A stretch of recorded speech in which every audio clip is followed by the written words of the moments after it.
Fox Love Affair here with a comic book haul.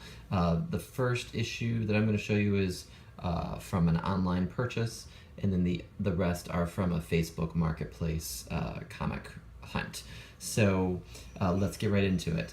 So this first issue I actually had to buy 2 copies of, and this is the Jim Lee variant to the Astonishing X-Men #1. And it's not just the variant, but this is not sold in stores. This is a cargo hold variant specifically. So they have an eBay store, but then they also have their own website. I don't know how many they have in circulation. I think it's maybe 1,500. So I'm a big fan of Strife. I'm a big fan of Cable and Rob Liefeld. Jim Lee, all those covers, I'm collecting all of those. So I needed to pick these up. The only thing I'm not so happy about, that I might need to reach out to them, is that I don't know if there's a printing error or what, but you might not be able to see this. There is a discoloration here, and there's a discoloration here. Let me pull those a little closer. See that right here? And then at the bottom. I don't know if that's that has to be a printing error. I don't know if it's on all of them. So I'm just gonna reach out to them and figure out what's up with that. That is my mail away. I just bought 2, and I think they were like $10 each or something like that. So excited to have it to kind of caps off the Jim Lee trading card series variant covers that I've been picking up. I think I have them all. So excited to have it, and this one rocks. This is probably one of my favorites, so I was glad to pick that up. Next up is a Facebook Marketplace, and that's the rest of this haul. Facebook Marketplace purchase. All the comics were $1. I saw his ad. I couldn't get out, and he was busy, so he gave me a time to come out, and I was hoping to be the first one to check everything out, and I run into another YouTuber, Key Comic Market Watch, on here. So I'll put his information in the link here. It was cool to see him. I had bumped into him by chance the weekend prior, but wasn't quite sure it was him. And then I left, and I was feeling stupid because I was like, oh, I should have just said hello and checked out and see if it really was him. So it was cool to chat with him, see him out in the wild, and he had a monster load of books he's already posted, so it's kind of cool to see what I missed. He had some books that I would have definitely picked up, so a little jealous, but super cool for him. And you know, he early bird gets the worm. So these are what I found. I only spent about $14, $15, and most of these are books that I don't necessarily need, but were cool to have in my collection, whether they're repeats or whether I sold them and want to bring them back into the fold. So the first is the 5-issue run in Legends of the Dark Knight, the Venom story. This is the story that really was hot back in the 90s when Bane was coming on board. He used Venom to enhance his strength and ultimately break Batman's back. So these issues were hot. Now you can find them for $1, $2, or what have you. So the art is pretty cool. I love the covers. So I got Legends of the Dark Knight 16, number 17, which is one of my favorite covers, that crazy demented Bruce Wayne. Number 18, where he goes cold turkey, because Bruce gets addicted to the pills, the enhanced strength pills. 19, where he goes to the island that actually, if I remember correctly, the island that actually birthed Bane, where Bane grew up and got his start. So just kind of a nice link to that story. And 20, the last issue of that storyline, another cool one. So definitely a must if you're a fan of that character, Bane, or any of the 90s books. Next up, I just picked this up because it looks like it's a cool cover. I will pick up covers just for the heck of it. I'm not sure if this is an Ed McGuinness cover. I don't think so, but it's Adventures of Superman 582 with Supergirl. I haven't seen this version, so when I see things that I haven't seen in a while, I just often will pick it up. And it's got a cool flip cover, so you can see this villain character. And the Superman books that ran that month all had these types of covers. Another Adventures of Superman 594, Doomsday. It's part of the Our Worlds at War storyline. Cool cover. It looks like it's either a Wear and Go. I think it's a Mike Wear and Go cover, but Doomsday is involved. Just nostalgia with this one. I love Doomsday. I've never seen this cover before, so I thought I'd pick it up for $1. Gem 13 number 2.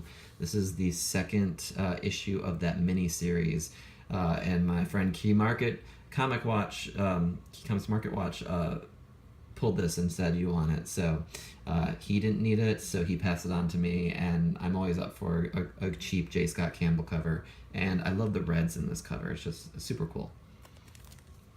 Darkhawk number 35. It's a Venom appearance. Not sure if this is really going for anything. It's not the best condition, but it's not the worst. It's probably very fine. But it's a Venom appearance that when Darkhawk was in this issue, this upper tier of its run in issue 35, it wasn't really making a whole lot of copies. Didn't have a whole big print run. So maybe I'll hold on to it till the movie comes out and then say goodbye. Squirrel Girl, the Unbeatable Squirrel Girl number 3, second print. Haven't seen these in the wild. I don't think they go for much, but I wouldn't mind collecting these second prints where it says eats nuts, kicks butts, or something like that. And you can obviously rotate the words to say whatever you would like, and I've seen some funny memes about that. So Unbeatable Squirrel Girl, wouldn't mind picking them up if I can find them for cheap. I just think she's an interesting character, whimsical, and it sounds like she's picking up steam with the Marvel cartoon universe. Heroes Reborn half. So my fellow YouTuber there was pulling many copies. I think he had 17 in his video, which it's like, whoa, what are you gonna do with all those copies? So there were some left. I just picked out one.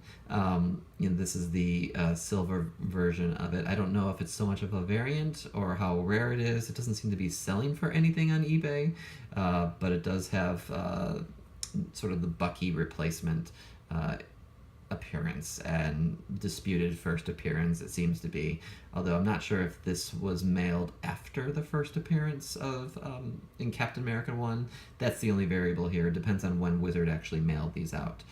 They could have been printed early but never released. So I have this in my collection. I think I probably got rid of it at some point, so just bringing it back in as a spec book.